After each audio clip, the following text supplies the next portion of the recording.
Welcome to the Browns Table. I'm your host, Craig Fountain, and I want to introduce you to our more permanent fixture now, Fatty, the Let's go. co-host of the Browns Table. How you doing, Fatty?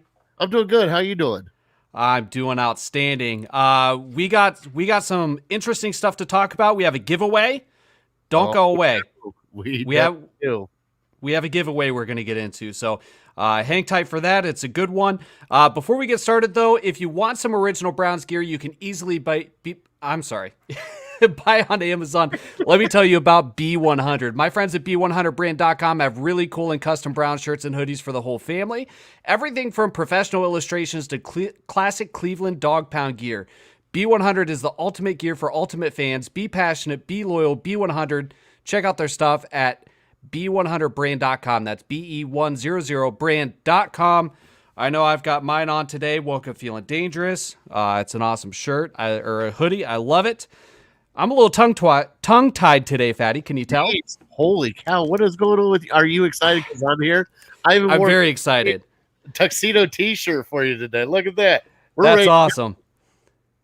That's awesome. Big Shax, good evening to you. Appreciate you joining the show. Oh, thank you, bud. Yeah, let's kind of talk about the giveaway. What time do you want to do this giveaway? Do you want to do it at about 8 o'clock? Yeah, we're going to do it at 8 o'clock. We've been teasing it at 8 o'clock, so let's do it at 8 o'clock. Did you do the B100 brand intro already? Yeah. Oh, okay. I just wanted to make sure. Yeah, I got it. Well, I know. I look at this guy. I'm all right. I'm B99. So we're gonna start running some Twitter polls between Fatty and I, and we're gonna figure out the hot topic, what you guys want to talk about. There was one topic that kind of reigned supreme in the feedback in the polls, and one topic that we were told not to touch no matter what by multiple people. Yes. Was Ted Mack said no to that topic because if I tune in and see it, I'm tuning out. And I don't think he was the only one. So we're gonna stay away from that. I'm sure you guys can figure out what it is. With that being said, we're trying to turn the table here. The Browns table is a live streamed roundtable discussion that all Browns fans can participate in. Drop us a comment. We can see it. We can address it, answer your questions, anything like that. Jump on the link that's in the comments if you want to audio or video chat with us. If you don't want to stick around and talk, just say you'll take our answer off the air. It's fine. If you want to stick around and talk, we'd love to have you.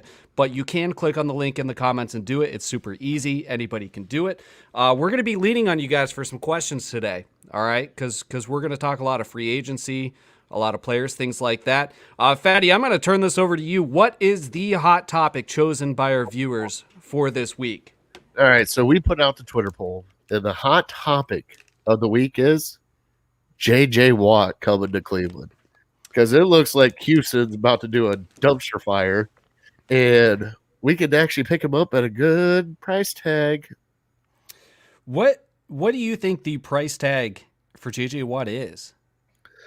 Well, from what I understand, maybe a second or third round, because he's only got 1 year left on his contract. So the only reason I like this hot topic is because we need that veteran presence and like a legit veteran presence on this defense because they are young, and to go long, we're not getting JJ from 4 years ago. We're not getting JJ from 6 years ago. We're getting JJ now for a certain reason, and it's to help this defense kind of get an identity. So let me ask you this, Fatty. Yeah.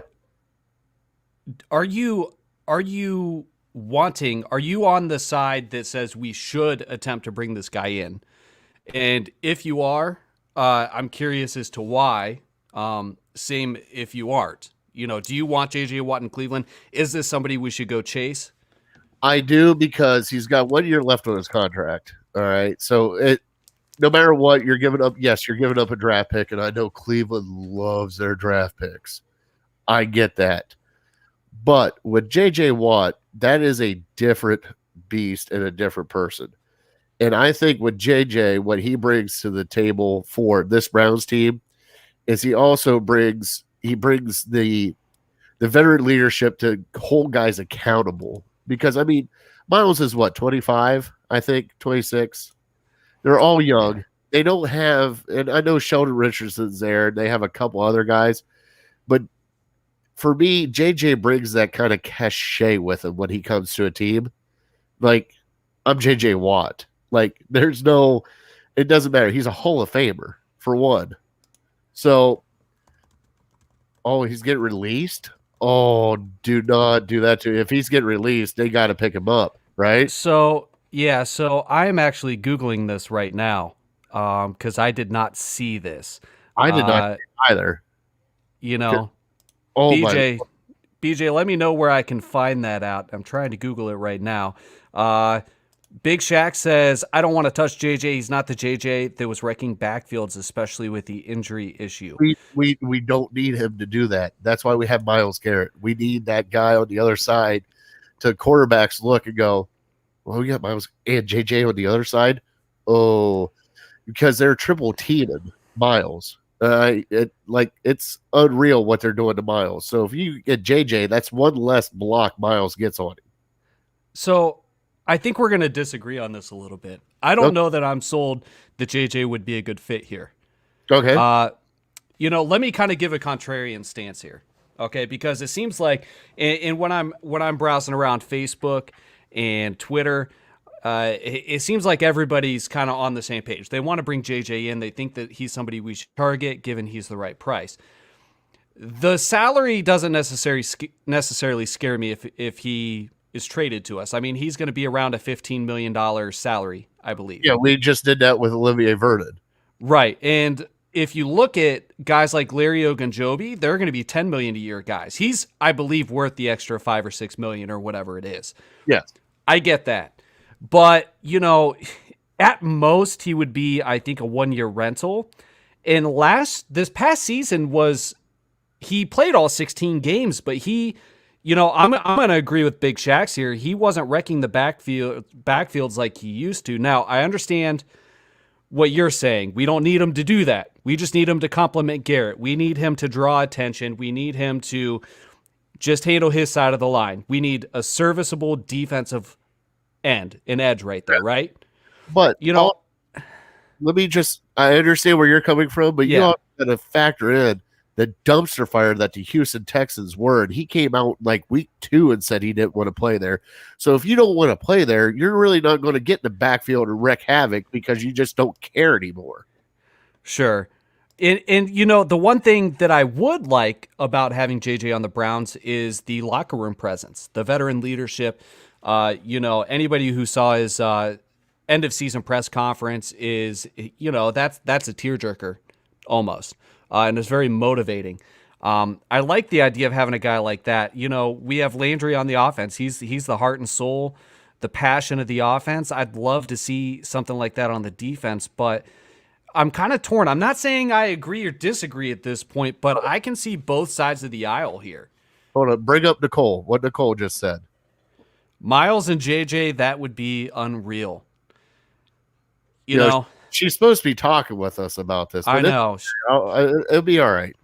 She's supposed to be on camera. She's supposed to be joining us today. We wanted, but that's okay. Myles and JJ, that would be unreal. It'd be, if JJ was anything like he was just a couple years ago, it would be unreal. It would probably be, exactly. Big Shaq's just echoed me. Jinx, you owe me a Coke. But JJ from 2012, maybe. I think there might be more affordable options, more developmental options. It just depends. But if it's a 1-year rental, wouldn't you want the other end? Let's just say you draft one. Coming out. Right. You draft one in the later rounds. Wouldn't you want that kid to learn from JJ Watt? Let's be honest. Wouldn't you want that? Yes. Yeah, but I mean, what are we missing out on? I mean, we know that Andrew Berry's going to have some black magic with the salary cap, right? He's going to have his work cut out for him. What are we missing out on if we take on that salary? Could we find a serviceable guy that's cheaper? What are the other pieces we're going to be working with? Well, and I understand, but if it's a 1-year rental, like we tried to sign Clowney, And it was a substantial offer that they tried to sound cloudy, and he didn't want nothing to do with it. He went to Tennessee. Yeah. So it's not like we don't have, and yes, we have other options that we got to look forward to, but it's not like they can't front load a contract for the first year and have an option for the second year. And if it works out, we'll bring you back for this. All right. Can I play some Would You Rather Okay. here? Let me ask you this. So both positions are need. If you were going to spend big bucks on somebody, and assuming the franchise tag is not a factor, would you prefer who would be a better fit for the Browns? Would it be Watt, JJ Watt, or Levante David? Still gonna go JJ Watt. Okay. I have to. I that for once, like, when we got Olivier Vernon in here, I was really excited about it. I really was. And I thought that he was going to be the game record that I thought he could be, but he wasn't. And I'm not expecting JJ Watt to be a game record, but JJ Watt is one of those sly veterans that will knock down passes, that will do the dirty stuff that he has to do to make the other guys look good. And he understands that. So, all right. So let me ask you this. So BJ says, report came out today that he's getting released. I haven't dug it up yet. I mean, we're live here, so I'm trying not to stray away. So if he has free will in this decision, do you think he'd rather play opposite his brother, or do you think he'd want to be on the other side of the ball? Well, that's the thing that we just talked about earlier. Is it would be the Steelers to bring the whole Watt family together and just like broing out and high fiving and everything else. Like, oh, I finally get to play with my brother. It would, and the thing is I think that it would come back to bite the Browns in the ass if that happened. I really do. You have. It just, I don't know how to explain it. Like, the Steelers do stuff like that just, you look at it, you're like, assholes. Like, come on. Yeah, and it might take some work for the Steelers to get there. They have a whole different issue with their salary cap. They're gonna have some trouble over there. Well, no, they're bringing Big back for a swan song, paying him like $3 million a year, and they're sending him off. So yeah, they have the cap room. They'll find out a way. So I mean, I don't know. I guess if he were to go to Pittsburgh, I don't think he's as scary anymore. I don't think he's the same guy, especially when you have a good offensive line like ours. Okay. I don't know that I'm real scared. I'm more scared of his brother. Yeah, but if there's two of them, one of them's going to get you. Like, there's technically three of them, and if they switch a fullback to another linebacker, can you imagine all three Watt boys playing linebacker for the Steelers? Oh, jeez. Yeah, exactly. Swallow that one down. Oh, man. Bud Dupree. He might be an interesting target for the Browns. It could be. This is all completely speculation. Oh, yeah. Way. This is the fun part of the offseason. That's why we couldn't bring up the other topic. For sure. Anybody that's watching, in the comments, tell us who you want the Browns to add on defense and whether or not you believe JJ should be on the Browns, if the Browns should go pursue JJ Watt. Big Shaq said, earlier, he's not interested so much in JJ. Oh. TJ Watt got manhandled by Kendall Lamb in the wild card. Kendall Lamb had a good game, and I agree with you there, but I don't think that is the TJ Watt you're getting 10 out of 16 games. Dupree and Shaq Barrett for starts. Okay, so I actually like this. I like Bud Dupree. Shaq Barrett in Tampa Bay is they have three linebackers that eclipsed 8 sacks this season, and Barrett's one of them. He's an absolute monster. He might be somebody to kind of target there. Dupree, he had a season ender, right? Yeah, he did. He had a season ender, so I don't remember what the particular injury was, but That could be something to look at there. Let's just take a wild guess. ACL. ACL, right? ACL. So, Or you could be like Kevin Love and it's a calf strain for like 34 games. is there anybody else, Fatty, that you're looking at on the defense and free agency? I mean, you'd like to pick up another quarterback, not quarter. Another quarterback. Safety, you got to kick the tires on maybe a couple people, but I think we're good with Delpit and Harrison. Like, I really do. Harrison, the way he played this year, I think kind of solidified where he's at. Like, and Joseph played good enough that I really do like Joseph, but if you bring Joseph back for like a little one hitter just as a backup, I love it. But I really do think that no matter what happens, our focus in this draft coming up is going to be linebacker and defensive line and maybe a corner. Like, I don't think because we got to work on the defense. There's no ifs, ands, or buts about it. We have to work on the defense. I think there is some interesting safety. Oh, you're right. ACL. Look at that. I tweeted something the other day that I thought was interesting, and Mina Kimes, I'm sure most of you guys are familiar with her. She brought up a really good point. Now, after the Goff Stafford trade, which blew my mind, by the way. All right. Hold on. Who won that trade? The Lions. Yeah, okay, there it is. The Lions won the trade. They'll mess it up, but they won it. Oh, no. They can't. They got John Dorsey now. They're good. I don't know. Dan Campbell's over there talking about biting kneecaps off and stuff. It just reeks Freddie Kitchens to me. I don't know. I understand that, but I'm fat and I bite anything. So see what happens. Fair enough. I like style though. I understand the press conference was kind of like but his style, I kind of like that fired up style because I think they need that in Detroit because they never had it there.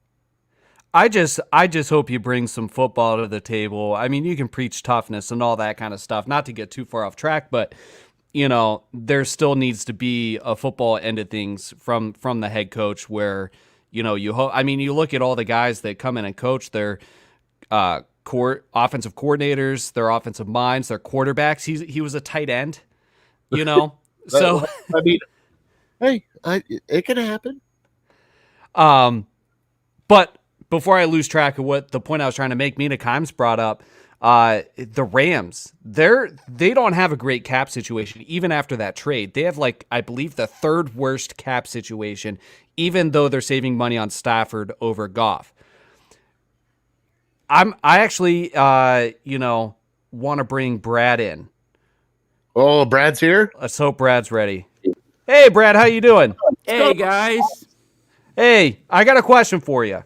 Yeah. So I was just getting to make a point when you popped on, and Mina Kimes brought up something on Twitter the other day that I shared and I thought was really insightful. After the Stafford Goff deal, the Rams still have the third worst cap situation in the NFL, I believe. And she mentioned that they have a safety. Where is my notes? Johnson. Yes, John Johnson. John Johnson. He might be a good target for the Browns because they have cap issues over there, and he's severely underrated. What do you think of that? I like that a lot. He's a heck of a player. He's on a cheap deal. He could be had very cheap. They're going to have to do some cap gymnastics over there for sure. Another guy, you guys were talking about edges. I really like their edge. He's going to be a free agent, I think. Leonard Floyd. He's kind of a skinnier guy, but really came on this year. Had a bunch of sacks, and he's going to be a free agent as well. I heard you guys talking about J.J. Watt. The only reason, Brad, why I wanted JJ was the vet side. I don't want JJ from 2012. I want the JJ that can actually mold this defense and hold people accountable. That's my big thing. I mean, I think he would be a great fit for this defense because you don't have any guys like that on this defense really. Leadership wise, right? He would be fantastic leadership wise, and he does fill that role. I mean, if you just ask him and Claiborne to split, snaps on one side of the ball with Garrett, and I think that'd be fantastic. You could limit. I You was could gonna limit say, how many he's snaps he gets. Go ahead. I'm sorry. He also is good enough that you can move him inside a little bit too. Yeah. Like line up on that defensive tackle or line up on a guard or a center and make fun of him too. So you could actually have Garrett, Claiborne, and JJ Watt on the defensive line at the same time. I mean, I think it's something they should certainly kick the tires on. Here's the thing: he's going to get released, right? Is it Yeah. is Yeah. that confirmed? That's the word right now is he's going to get released. So Oh, he'll be a free agent, right? So he's gonna that's $1.5 million is gone. So what's he gonna go for, right? That's what it depends. I mean, if he's gonna go for 5 or 6 million, that's something I'd be real interested in trying No to do. brainer there. yeah. Right, 7 or 8. But if he's going up towards the $10 million range, I don't think the Browns can do that. I'd rather spend it on corner safeties and younger guys that you can maybe get on a multiple year deal. I do think they kind of have to go for it, guys, the next 2 years. Let's be real about this, right? Yeah, because So- of Baker's contract. Yeah, Baker's contract, Chubb's contract, Ward's contract, they're all going to hit right about the same time. You really kind of got to go for it this year. So a guy like Watt makes some sense in that perspective. I wrote an article today on Ogunjobi's free agency. I heard you guys mention him. I think they're way off on Spot Track has him at $9.3 million a year for his market. That seems way, way, way too high.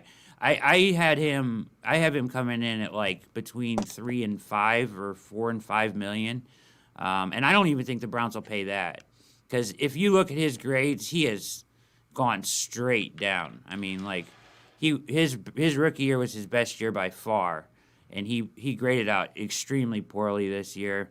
He just has a consistency issue, and you can't pay a guy that much money or make a commitment to a guy that has a consistency issue, especially when you have Brandon Billings coming back for at $3.5 million next year, and he's a better player than him. Yeah, he set And- up. He and set more- up for the yeah. COVID, right?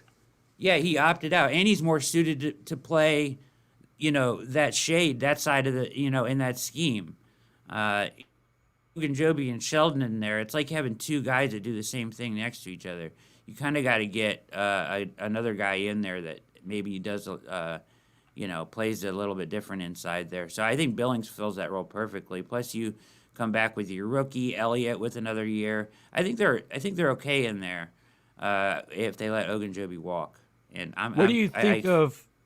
How do you fully think they expect- should handle Sheldon Richardson? Do you think he's a candidate to be gone this year? Do you think I they think- stick with him? I think they have to re-sign him. I think Restructure? he's due- I think they'll pay him the $12 million. I don't know how you can deal. I don't think he would be okay with that. Okay. I think he's That worth was- that. That was a think big he's- question of mine because if I remember correctly, and I'd have to look it up, I believe his dead cap wouldn't be bad if they cut him. It's not. It's not. But you have him under contract, and I think somebody would sign him for, up near $10 million for a year if he walked. Right? Say you released him to save that money. I mean, you're not going to find a better replacement, I don't think, than Sheldon Richardson. That's fair. That's completely fair. Now, would you what are your thoughts, Brad, on Olivier Vernon? If we're talking about the side opposite Miles, and we're talking about JJ and all that, what do you think about Olivier? Bye. See ya. Clearly. Yeah. I don't know what he probably played his best 9 games of football the last 9 games of his entire career, the last 9 games with the Browns. But we don't know what he's going to be after that injury. He's over 30 years old. That's true. I mean, we have no idea. That's a complete unknown right there. Okay. And that just seems like way too much. He's going to be a free agent. I think you got to go. I mean, my priority in the draft would be, of course, you take best player available. But, like I said, I think it makes sense to add a corner opposite Ward who's going to get big money that's on a rookie deal. It makes sense to add a defensive end opposite Garrett on a rookie deal who's already getting big money. So, like, that makes sense to me to do that, right? So you put talented guys next to each other, but one's on a rookie deal and one's getting paid. By the time that contract's up, they're ready to get paid. It's just kind of, that makes sense. Allocating funds makes sense that way to me. So I think that the draft is going to be really important. And then I think they really you need to supplement the defensive back room with another real good corner in free agency, I think. I wouldn't, go crazy, but I would get somebody that you can trust in there. I want to bring back Money Mitch, too, because he's based on availability. Like, you can count on him week in, week out to play, right? There's a lot of questions this offseason, guys, but they got to go for it. And unfortunately, the cap is going to be jacked up, man.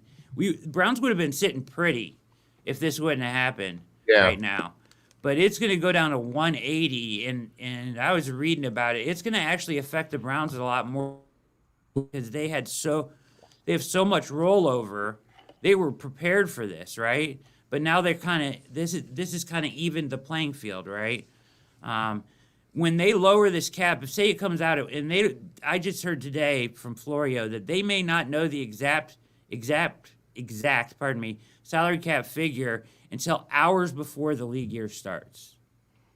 That's that's wild. Okay. But say it's 180, and that's like 20 million less, right, than it is now. 12 teams would already be over the cap right now. And I believe we rolled over, 30 million? Right around there, yeah. And if it wasn't for them rolling the cap back, I think we would have been, we have 19 or 20 million as opposed to 50 or something like that? Yeah. It was going to be a large number, yeah. Okay. So can I ask a question to Brad? So, Brad, with that in mind, all right, you got Baker coming up here, and he played solid down the end. Do you re-sign Baker now to kind of get in front of everything, or do you sign him later? The new money's going to hit the same time no matter what, right? Well, yeah. But so I would sign him this offseason. This offseason instead of... Because I think you'll save money if you do it now. If you wait another year and the cap is going to go back up, and Baker probably knows this, but the cap is going to go back up because the new TV deals are coming in next year, so it's going to shoot right back up. And if anything, and you look at the top 10 paid quarterbacks right now, he can make a case for $30 million a year right now. He could, with some of the names on that list. So if you can get him at 25 to 30, maybe make more of it guaranteed or whatever this offseason, you'll probably end up saving $3 to $5 million a year potentially over the long haul by doing that. Does that make sense? So I would do it now because I can't imagine him going into this offense next year and playing worse and you somehow saving money. I can only see the price going up, right? Yeah. That's just Hey, Big Shax, how you doing today? Hey, how are you guys doing? What's going on? Oh, good. Appreciate you joining us. Did you have something you wanted to bring to the table? Yes, I mentioned on Twitter earlier in the week, but I was just wondering with you guys, and I'm sorry if you guys already brought it up, but the wide receiver position that a lot of people say we need to address regarding speed, sort of that guy to take the top off. Do you guys think we address that in the draft or in free agency, or how do you guys think we go about that? Brad, I want to hand that one over to you. I have a feeling you're going to have the best answer here. Oh, I want Curtis Samuel in free agency, but because I think he answers that problem right away. They brought in Robbie Anderson. He was Samuel was going to take a background, and he had an absolute career year, absolutely blew it up. Yeah, had an amazing year. He had an amazing year. Career season. Almost put up 1,000 yards. Imagine him in this offense with those jet sweeps and his 4.31 speed. He's Tyreek Hill speed. Now, you got a couple guys coming out in the draft, too, that are in that 4.3 range, too. So that's something that you can look at as well. I know you got 2 3s and 2 5s, I think. So that would be an area where I would look at, too. Another really deep wide receiver draft coming up. So maybe that's a place where you look as well. Fatty, what do you think? I love Curtis Samuel because I'm an Ohio State homer, so I'll just say that already. I think they'll draft one, and I think it will be in the later rounds, like Brad was talking about, like third, fourth, fifth round. I think they're as speed wise, yes, I think they need to take off the top, but what lacked this year was a physical presence on that wide receiver line, and they don't have the 6'3" and above guy to kind of like just impose his will on the slot or a curl route or something like that, because they got OBJ's 6'1", you got Jarvis at 6'1", you got Peoples Jones at I think 6'2", you got He's a big 6'2", though. yeah. I mean, he's very physical, and if you watch, no disrespect, Yeah. and not that you don't want. But I have a feeling they might go with more of a physical wide receiver. And I love Curtis Samuel. I as soon as you said Curtis Samuel, I got all excited because, like you said, with the jet sweeps, with the other motions that he can do and get out in space. If you get him out in space, he is a nightmare out in space. Like I've watched it for 4 years at Ohio State. Like he is something special when it comes to getting the ball in his hands. And Carolina finally started to use him because McCaffrey was down. So let's see what he's got. I mean, it's not what are you going to do? Ring the bell? Like, let's do it. Come on. And he had 200 rushing yards and 2 touchdowns. He caught 80% of his balls. He had over 850 receiving yards. I mean, the guy stepped up, and some of those were career highs. He didn't eclipse his career high in touchdowns. He only had 3 through the air, 2 on the ground, but that wasn't his role. They had Robbie Anderson. They had a couple other guys catching passes. DJ Moore. They had DJ a bunch Moore, of yeah. good wide receivers there. Yeah. So I mean he was great in their offense, and I think he'd be a perfect fit. Now that all depends on cost as well. Browns really got to be careful here. I mean, you got extensions that I think you have to sign. And the offensive line is coming up right around the corner too. I mean, Teller is next off season. You know, Chubb, I would try to do this off season. Ward, you can kick the can on because he's got that extension for 1 year, or the option for 1 year, right? I think you can kick him till next year. But 4 guys I want to sign. So let me ask you this, Brad, while we have you on here. Is there any role that JoJo Natson could possibly play in this wide receiver core, or is he going to be strictly special teams?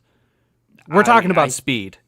Yeah, he's straight speed, but I just don't think. I mean, he's had a couple opportunities, right, to be a wide receiver. I think he's more of just a special teams guy. I mean, in my personal opinion, he hasn't shown me anything. I mean, I know he wants to be a wide receiver. You can use him in those jet sweeps and stuff, but he's a gadget guy, not more than really maybe like put a package in for him, But that's about it. He's not a guy that you can run out there in the slot like you can like a Samuel or maybe somebody that you draft that's a true wide receiver, I don't think.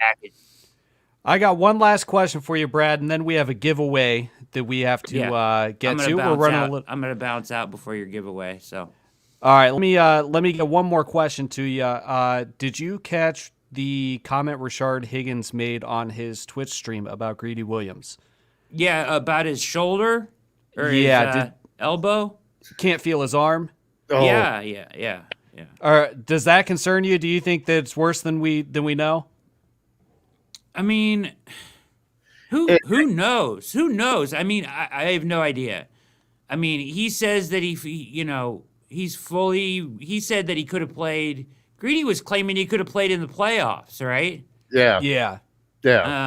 So, I mean, who knows? I don't know. But here's what you do. Like, I think you just look at Greedy like he's a bonus if he plays. I don't think you can account for him, right? So his rookie year, he was hurt most of the time. Denzel's kind of made of glass himself. Like, I want to see him go out this upcoming season. And Ray Guy said this on my podcast. He said, before I give Denzel Ward money, I want to see him play 13, 14 games in a season. Like, You I'm know, not going to give him $100 million contract if rookie. he's only going to play 11 games a year. Right? So I don't know. That's I think you look at Greedy like if he's healthy, he's a bonus. Great, he might be able to start for us or challenge or wherever you want to use him, whatever. But I think you need to approach this offseason like the corner opposite Denzel needs. You need to fill that spot. You can't ever have too many corners, but I think you need to go get a starter there, whether it be in the draft, first or second round, or in free agency. And I think I don't want to bring back Kevin Johnson either. I think he's garbage. I think you got to bring back a nickel corner too. They need to remake that cornerback room. Like we're watching in the playoffs, right? We watched what Kansas City does to teams, what the Tampa Bay does to teams with their secondary. Their secondaries are tough. They will hold you, beat you up, hang on to you. They give you no space to operate, right? And Kansas City was running butt naked all over the field against us. Nobody near anybody. Yeah. You know what I mean? So I think we need a major upgrade in the secondary. So. All right, Brad, appreciate you coming on the show. Before you jump off, let's plug your stuff. You got the All Eyes on Cleveland podcast. You're a contributor for the USA Today Browns Wire. And are you doing the All Eyes on Cleveland throughout the entire offseason? Yes, I am. Outstanding. Thursday night, 6 p.m. I got Charles Roberts. He is a beat writer for the Tampa Bay Bucks. Okay. Also covers the NFL draft, so we're going to hit that angle. And he's the GM of the Mississippi Arena League team. Oh, nice. Yeah. So I got a lot of Awesome. questions for him. So that should be a good show. He seems like a really good guy. So we're going to have him on Thursday night so we can hit that Super Bowl angle. And I'm going to hit him hard with the draft, you know? I want to know about the corners, the linebackers. Tell me the guys that we should be looking at in our 4-3, who can cover, who can do what here and there. So we're going to get into some of that stuff too. So Outstanding. Yep. I just wrote an article today on Ogunjobi's free agency at USA Today's sports media groups, thebrownswire.com, and All Eyes on Cleveland, Blue Wire Hustle is the company, and we'll have a show on Thursday. Go to the YouTube channel and subscribe. All right, outstanding. Subscribe to Brown's Table, too, right now. Oh, yeah. Absolutely. Subscribe. Thank you. All right. We need those subscribes. Thanks, Brad. Appreciate Love you you jumping on guys. the show. Love We you guys. love you. Have a good evening. All right. And just so you guys know, if you want some original Browns gear, you can easily buy on Amazon. Let me tell you about B100. All right. My friends at B100brand.com. They have really cool and custom Brown shirts and hoodies for the entire family. Everything from professional illustrations to classic Cleveland Dog Pound gear. B100 is the ultimate gear for the ultimate fans. Be passionate, be loyal, B100. Check out their stuff at B100brand.com. That's BE100brand.com. Fatty, we have a giveaway to do. It's time. It's time. It is time. So we have been given hints all week about this giveaway. All right. I have two $25 gift cards. All right. To give away. If you have followed the Browns Table, me at I Am That Fat Guy, Craig at Craig Fountain, or at Ham Illegal, all right, we have been posting pictures nonstop on our fleet. We've been retweeting pictures. If you can name in the comments one of those pictures that we have been putting out for the past, what is it, Craig, 5 days? Yes. All right. For 5 days, you win two $25 gift cards. All right. So we will keep an eye out for that, see if those roll in. People are going to be searching for clues. Sorry, guys. The fleets disappear after 24 hours. But they can catch up on our retweets. They could. They could find it. They could dig it up. All right. Anything else you want to bring to the table? I actually kind of want to talk about we talked about the draft a little bit with Brad, but I mean, how do you think the Browns are going to do this offseason? Like, are are they going to make a huge splash like they did last year with getting Conklin and Hooper and that kind of stuff? Or what do you think they're going to do? They're going to mellow out a little bit this year because of the salary cap? The salary cap certainly plays a role, but if the opportunity presents itself, there's going to be a lot of salary cap casualties around the league. Guys that teams don't want to let go of, they're going to be forced to let go of for salary cap reasons. And we may see moves where we go like, what is going on? And maybe they'll explain themselves over the course of a few weeks or in free agency or something like that. But, I wouldn't be surprised if they cut somebody that we didn't expect to cut, and I wouldn't be surprised if they made a splash of free agency on defense. I don't know who, but at this point, it's kind of, man, I can't talk today. We got a comment here. I can see them making some plays for the guys in defense, especially the line. I'm at the point where it's like, in Andrew Berry, I trust. Like, that man can do almost no wrong other than off Baker Mayfield. That's the only way he could lose me. Well, We thought that way with John Dorsey too, though. That's true, but I think Dorsey deserves a lot of the credit for the way our roster is constructed. Barry is more of a cap whiz, and I think D. Podesta is starting to get a little bit more credit. Sashi Brown deserves a little bit of credit. John Dorsey, we can spread the credit around, but Barry this offseason on offense did some incredible things. Oh, and now the offensive line, like adding Jack Conklin to shore up everything, was unreal. Yeah, and they were brilliant moves, and now him and Stefanski, they've been in the same building for a year. They have common goals. They have an understanding of each other and what each other's need to do. And Red Leg here is saying Coach Stefanski's comments at the end of building the Browns come to mind here. There will be new faces next year. And that's true. Through the draft and free agency, gonna have new faces. Red Leg, can I say that? I don't know what a red leg is. Don't look at me. Okay. I have no clue. You're looking at me and I'm like, no, I have no clue. Hopefully what I said was just okay. There's Artilleryman. All right, good. All right, there it is. Wow, not getting canceled. Didn't know what that was. Fatty, good job. Matthew Brown. That's my boy. I'll win you over to my side, sir. Keep watching. We'll see what happens. So Coach Stefanski won the AP Coach of the Year. Yes. Did we talk about that? I wasn't here last week because we were hating on Baker last week. Yeah, so last week we talked a little bit of some of the free agency stuff coming up that kind of alluded to what we talked to tonight. And then we spent a half hour back and forth with somebody that says Baker is, quote unquote, dog water. All right. So we let this, in props to this guy. I showed up for a little bit and I'm like, all right, I got to go. I can't do this right now. I got to go.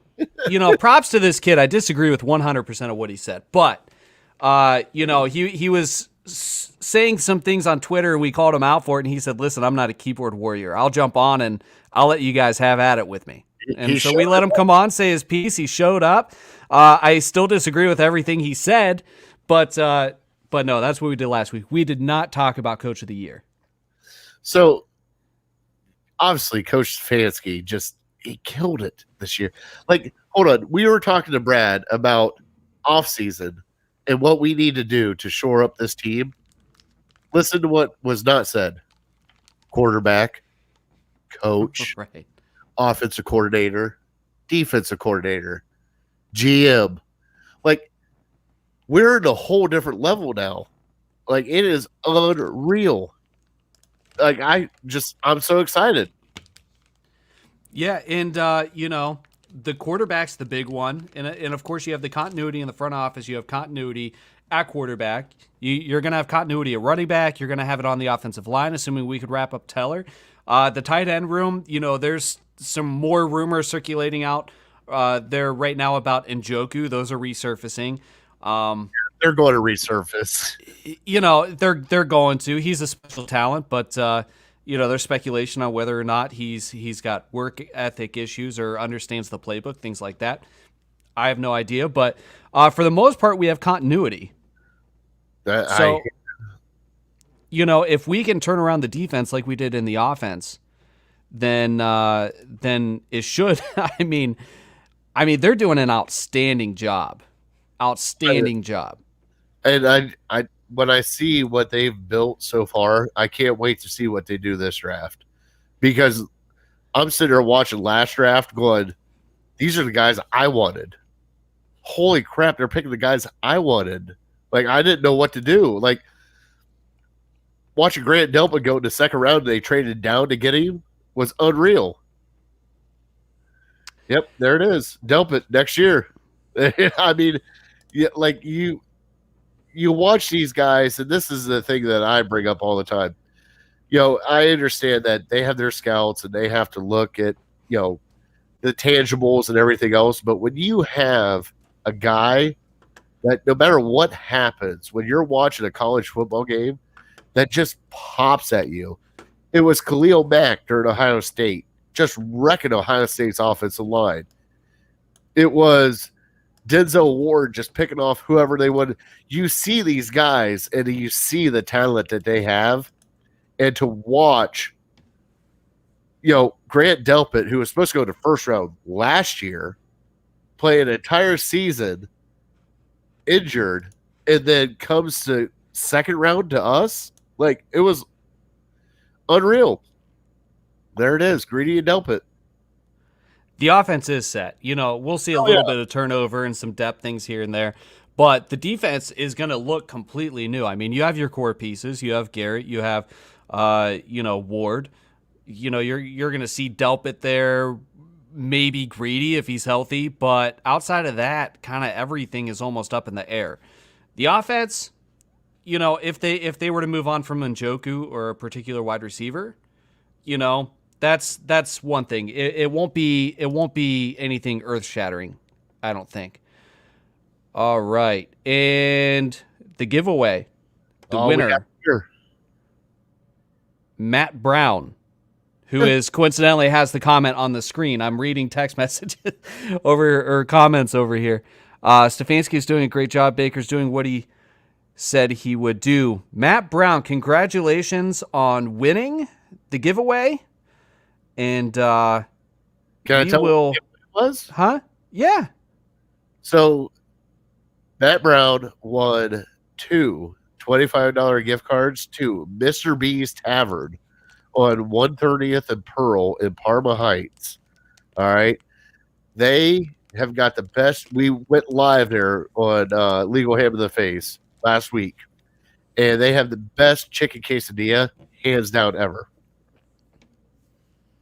All right. So Matt, we will shoot us a message on our page at the Browns Table or on Facebook or Twitter. Okay, and we'll figure out how to get those to you. All right. Congratulations. That's awesome. I'm jealous. Gonna have some that $50. That'll buy you a good meal, man. Heck yeah, it will. All right. Craig's actually seen the food from there. Like, he saw the chicken wings and he just fell off the floor. He goes, are those really? I'm like, yeah, dude, the food here is the bomb. You got to come get some food. So I'm trying to get Craig to come to Mr. B's and hang out with me one night and just have some food with me. There you go. French is coming up to see me again this weekend for the Super Bowl. Is he? Yeah, so maybe I'll make him be a designated driver or something. Perfect. We'll see. We'll see. He's young enough. Right. So will they replace Vernon and Ogunjobi or bring them back? I was kind of leaning to the fact that we have to wait and see with Vernon. We don't even know when he's going to be ready. It might be into the regular season before he latches somewhere, because people are going to want to see, teams are going to want to see how he's recovered.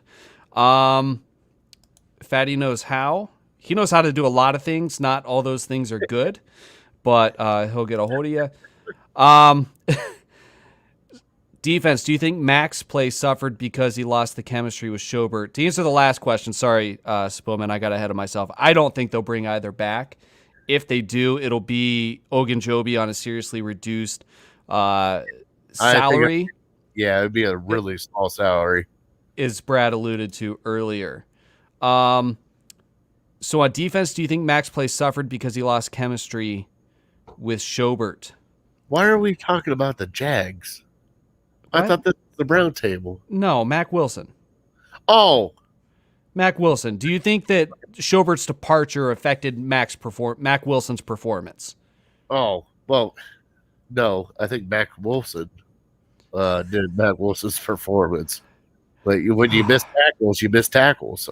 What do you want me You to say? know, he's one of those guys. Okay, so I feel like I need to say this. He is one of the most hated Browns players on social media. And I understand it because he's certainly had some, WTF moments and things like that. Yes. The guy's passion is insane. I want to root for him. Oh yeah, yeah. I want to do- root for him. I do too. I would. You miss open tackles. Like I'm fat and I can lay down in a lane and somebody can trip over me. Like you were not even there. I see it. I see the issues. It's just I'm not gonna go. Guys, please, and maybe some of you guys already do all that and everything. Anyways, he can tweet all he wants. Who cares? Yeah. He's not studying to tweet. He'll be all right. Fatty, did you tweet Mac Wilson and tell him to get off Twitter and study the playbook? Because a lot of people did. No, I did not. Okay. I was actually hoping that he would turn out because all the stuff that he was talking, I was excited. I'm like, dude, you're pumped up, you're focused. Let's go. Let's see what happens. And then he misses one tackle, costs us a game. And I'm like, wow, that is a blatant missed tackle. And now you got a rookie coming in on you. So, like, I'm just like, a little bit on Mac Wilson. Like, hey, it's only his what, second year? Right? Yeah. So and he is what, fifth round pick? Yeah, I mean, it's not like we have a first round, second round No. bust on our hands or anything No. like that. No. But give him time. Let's see what happens. It's not like he doesn't have talent. He's made plays. I'm not saying he hasn't made plays. But the plays that we need him to make, he's kind of like slipped a little bit. And that's why Jacobs Phillips started. Yeah, and then ultimately Wilson had to come back in. Well, that's because Goodson got hurt. Exactly, and the This is COVID. And This is why I want to draft a linebacker in the first round. Let's just be honest. Let's just draft the best linebacker available at 26 and be done with it. It's not like we're drafted 10 and above. All right. Like, let's just get the best linebacker we can get and be done with it. I agree with Brad here. Let's get this guy a mentor in the locker room. Let's get this guy straightened out. Let's use that passion for good. Oh, I forgot about the KC where he gave Mahomes a concussion that he magically just, next week shows up and starts playing a game. Yeah, I love that one. All right, who's your favorite player and why is it Sendeo? I don't think I can even answer this. On the flip side of that, though, will he be back? No. Oh, no. Hell No. I don't know. I don't know if this was something that Stefanski's an offensive guy, but I believe that Sandejo came from Minnesota, didn't he? Is there a connection there? Well, the reason why is because he kind of knew the defensive playbook, and then he was supposed to be the backup to Delpit, and yeah. That boy, Brad. There's a couple things Brad's passionate about. It's Mac Wilson, Sendejo, Curtis Samuel, and Larry Ogunjobi. All right, Minnesota. So we were correct there. Yeah, all right. No, I don't think Sendejo comes back. No, No. You just we got to shut it down. Like after that, you're asking about Sendejo. This is where we're at.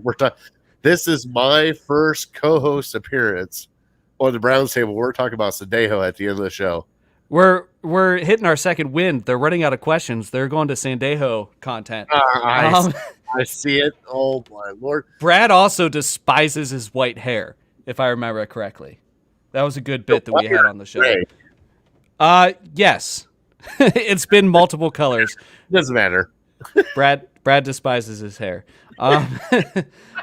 So Love it. who is your okay? So going back to this, who's your favorite player, not Sendejo, on the Browns? All right, so I don't want to go with the fan faves with Miles and all that stuff. My favorite player right now is Wyatt Teller. Like, Wyatt Teller. It's a good I- choice. The only reason why is because I see when he gets paid, and I watched him go and just lay a hit on the Honey Badger during the Kansas City game. Did you see this video? No.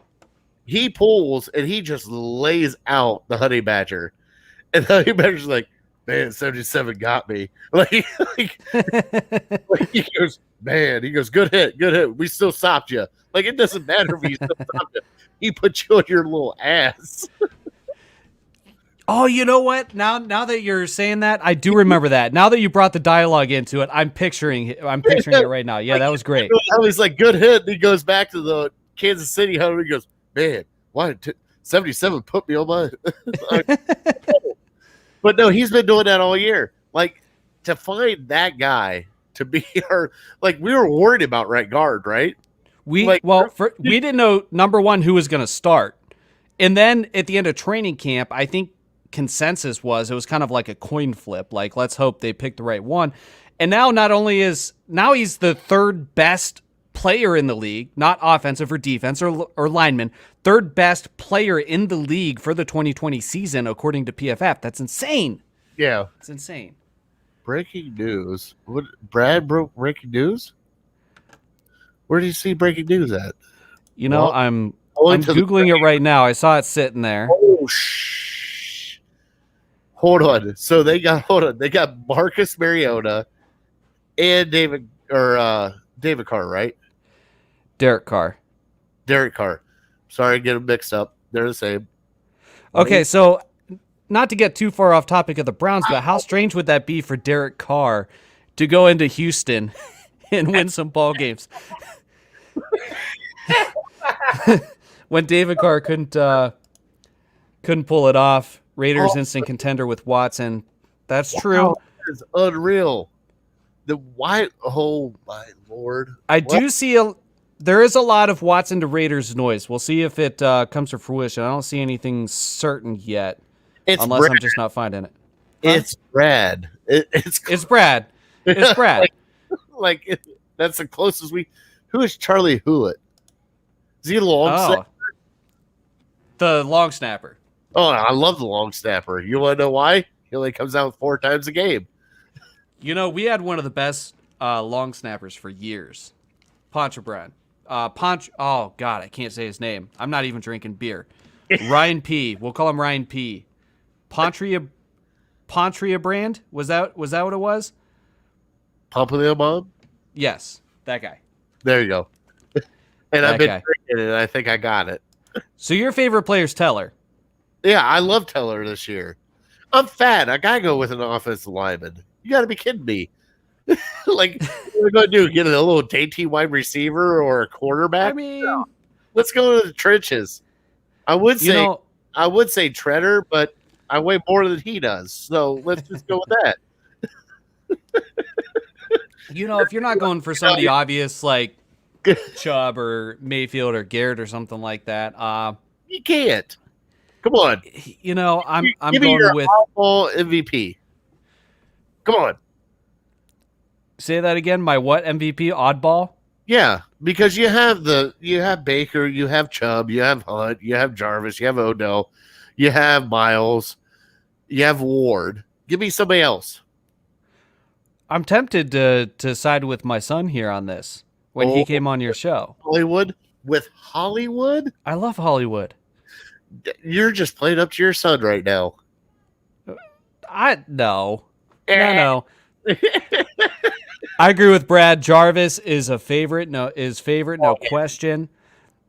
Yes, Jarvis, you gotta love that guy. Single-handedly, came in, and since that Hard Knocks episode and that speech, That speech everything's been different. Unreal.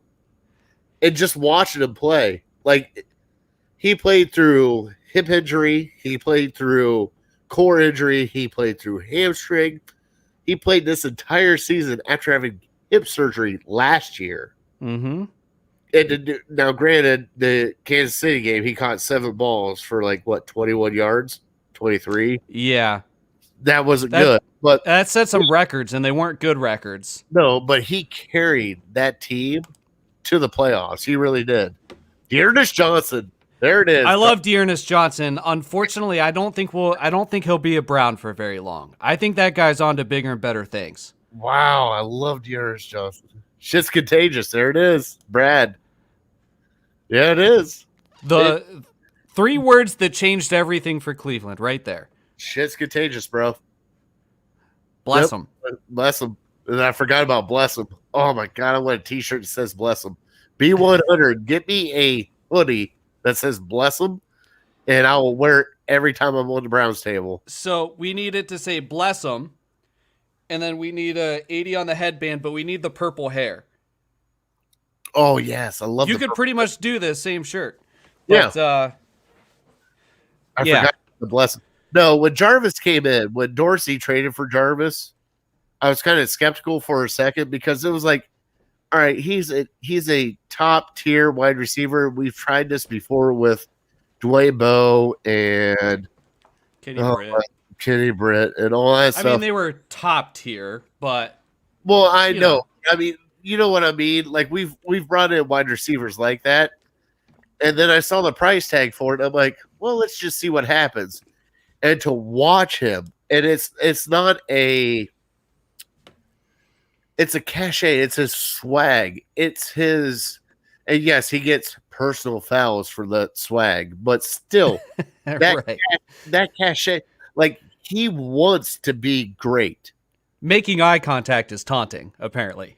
Like that's exactly what it was. The Steelers game, right? Yeah. Like it was just making contact because the guy is sitting there, he's throwing out the 1-3 for Odell, and the guy just looks at him. He looks back and goes, "Oh, guess what? Flag. Oh, I'm sorry, I looked at you." Like Jarvis is the heart and soul of this team, and I really do believe that. The way this team beats is the way Jarvis lets it beat. You know, and Brad's right here. Miami acted like he was a problem. He's been nothing but a leader, and that is true. And if I remember correctly, there was some speculation that when he got traded to Cleveland, there was two kind of X factors with that deal, and one was Miami took less to send him here to die than they could have to send him elsewhere. That was everybody in the NFL does to Cleveland. Yes. Also, there was speculation that Landry didn't want to be here, and it took him a couple days, kind of like when we acquired OBJ, and there was like that kind of those 3 days of blackout where it's like, okay, this guy needs to say something, or people are going to think he doesn't want to be here, you know. So, you know, the fact that we have both those guys here now, and I think that OBJ gets a bad rep. I think he's as much of a leader as Landry is. I don't think he's a problem. No, I think he wants to win like everybody else wants to win. Right. And I think that he does the shenanigans and everything else. And Tim, I know you're watching. Tim Okafor, he's going to come in and hate me on this one. Yes, Baker does play better without Odell. But Odell in the mix, Odell wants to win too. And those were the antics come from. He's got Eli, who's dogging him passes. He just wants to win. He doesn't care about his touches or anything else because if you watch him, he's running down blocks downfield for other wide receivers. He's doing other stuff to free up people. So it's not, and I had to sit back and watch it to make Tim happy. Damn you, Tim Okafor. But I really think that he on this team, and if they get the timing they need, could just send this over the top because that's what they were missing in the playoffs. You know, Brad says bad body language. Everybody has. Look at me. I'm fat. I have bad body language. I got a back. I got a hip. Everybody's going to sulk, dude. If you don't get the ball, you're going to sulk. what do you want to do? Like, This is this. see Baker do it. I know, but we got to figure out. This is a really tough thing for people to figure out because you have different types of bad body language. You have Tom Brady throwing his helmet on the sideline, and you have Terrell Owens fighting with his coaches. Those are two completely different scenarios. One's a competitor, the other one is a diva. I think that he's a diva. I do not think he's a diva. I almost misspoke. I think he's a competitor. There's a little diva in every wide receiver. Oh, But- yeah, of course there is. Because they think they can change any game that they want to. If you get the ball in their hands, they can change it no matter what happens. Right? Right. They started to blend in. So, this is something I raised on an earlier episode, like way, back in the early days of the Browns table, all of like a month or two ago. So, What the hell? what? Yeah, whatever. Give or take a year or two, or a month. So OBJ, we don't know how he would have blended into this offense. That man could have been a 1,300-yard receiver. He could have had a Josh Gordon type season. We don't know. And that's the thing that kind of, yes, Baker kind of, I think the thing is he was trying to get Odell involved too much. And that's just me personally. I am not a coach. I am just an offensive lineman that just likes to speak shit. But I think he tried to get Odell involved too much because once Odell was out of the equation, the ball went everywhere. I mean, it went to Jamarcus Bradley. It went to, Higgins. It went to Jarvis. It went to everybody else. And I think that he needed to get that confidence back, that he needed to throw in those windows because they're going to double team Odell. They have to, because if they don't, they're stupid because he'll do what they did to Dallas. So I think the best thing that he can do is let them gel for about 5 weeks because they haven't had 5 weeks together. They've had let's see here, barely a preseason. All right. And then somebody else was hurt with a core injury the rest of the week. They had COVID and he played a few weeks and then tore his ACL. There's no timing there, period. There's nothing there like he would have with Jarvis, with Hooper, with everybody else. So for him to go out and do what he did to Dallas, that's the Odell I want to see. Yeah, and All of you last bring up some, Yeah, he was injured all of last year. yeah, and played through it. I mean, he was puking on the sideline, presumably from pain. Yeah. But here's the other thing about Jarvis, though. You got to love about Jarvis is even as this year began, since OBJ's arrival, he's been leading from the wide receiver 2 spot. Yeah. It's not like that takes a special type of person where you're not even number 1 on the depth chart and you're the leader. You're the leader of men in that room, and it's perfect for him. And I think I would love to see Landry retire a Brown. He deserves it. He really deserves it. And I tend to agree that Baker's focus changed when OBJ was out. Any chance that was play call related? It might be, but I think it's more of a Baker thing because with a quarterback, you want to find your star, right?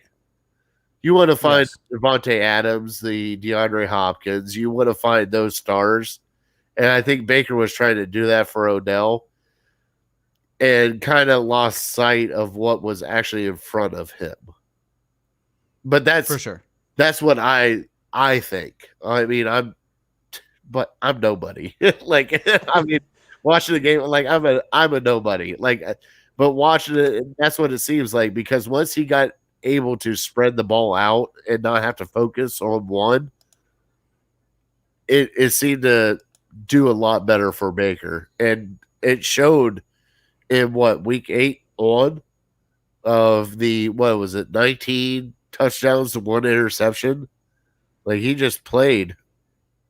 He just played like Baker should play. And the Baker that we got in the first year with Freddie Kitchens and Hugh Jackson gone. The nothing to lose Baker. Yeah, well, I mean, not even nothing to lose, just the confidence. Like he lost his confidence with Freddie Kitchens. He really did. I would agree with you. And you So know, he- I A little bit. He's double clutching the ball, trying to figure out where to throw it because he doesn't know where to throw it because Freddie Kitchens didn't know what the H he was doing.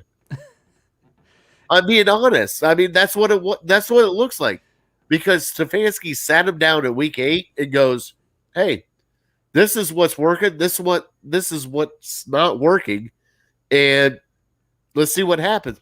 And he still comes out week 8, boom, on point.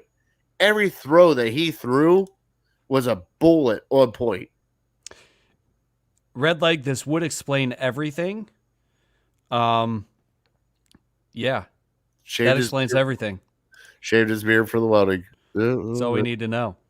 Beard That's all we need to back know. this year. Yep. Well, he did a Fu Manchu. He also did a porn stash. Yeah. A porn stash. He did a monkey tail.